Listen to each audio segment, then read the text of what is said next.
এতিয়া যিহেতু দিনৰ সময়ত একো কাম নাথাকে, আজি ভাবিলোঁ আপোনালোকক কেনেদৰে মই ঘৰত মছলাখিনি ৰেডি কৰিলোঁ তাকে দেখুৱাওঁ। এয়া মই 1 পেকেট ধনিয়া লৈছোঁ, এইখিনি 100 গ্ৰামৰ পেকেট হয়। আৰু ধনিয়াখিনি দেখিছেনে, পেকেটৰ ধনিয়াখিনি ইমান চাফা থাকে যে এটাও বেয়া নোলায়।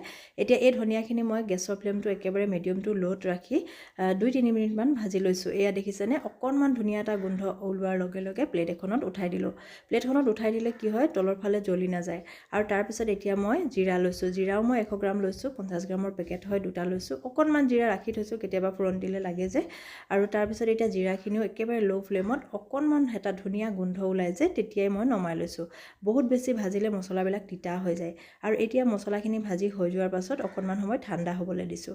ঠাণ্ডা হোৱালৈকে মই গা পা ধুই আহিলোঁ আৰু ইয়াত ঠাণ্ডা হৈ গ'ল। এতিয়া মই মছলাখিনি মিক্সি জাৰটোত পিচি ল'ম। আৰু মিক্সি জাৰটোত আপোনালোকে পিছাৰ আগতে মন কৰিব যাতে অলপো পানী নাথাকে। পানী থাকিলে কি হয়, মছলাবিলাক বহুত দিনলৈকে নাযায়, বহুত জলদি বেয়া হৈ যায়, কুট মাৰিবলৈ ধৰে, জালি জালি নিচিনা হৈ যায়। এতিয়া ধনিয়াখিনি মই চালনী এটাত ঢালি এনেকৈ চালি লৈছোঁ। তেতিয়া অলপ গোটা গোটা ওলালে সেইখিনি আকৌ এবাৰ মাৰি ল'ম।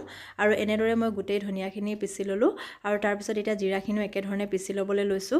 আৰু এটা কথা, মিক্সি জাৰটোত পিছাৰ লগে লগে টেমাত ভৰাই নাৰাখিব, কাৰণ পিছাৰ পিছত অলপ গৰম হৈ থাকে আৰু এনেকৈ গৰম হৈ থাকিলে টেমাত ভৰাই দিলে তেনেকৈও মছলা বেয়া হ'ব পাৰে। সেইকাৰণে পেপাৰটোতে অলপ খোলাকৈ ৰাখিব যাতে ভালদৰে ঠাণ্ডা হৈ যায়, আৰু তাৰপিছতে টেমাত ভৰাই ৰাখিব। আজিকালি পেকেটৰ মছলাবিলাকো ভাল নাথাকে, লগতে বহুত দামো লয়। যদি ঘৰত সময় থাকে তেতিয়াহ'লে এনেদৰে ঘৰতে বনাই ৰাখি থ'ব, তেতিয়াহ'লে বহুত দিনলৈকে নিশ্চিন্ত মনে আপুনি খাই থাকিব পাৰিব।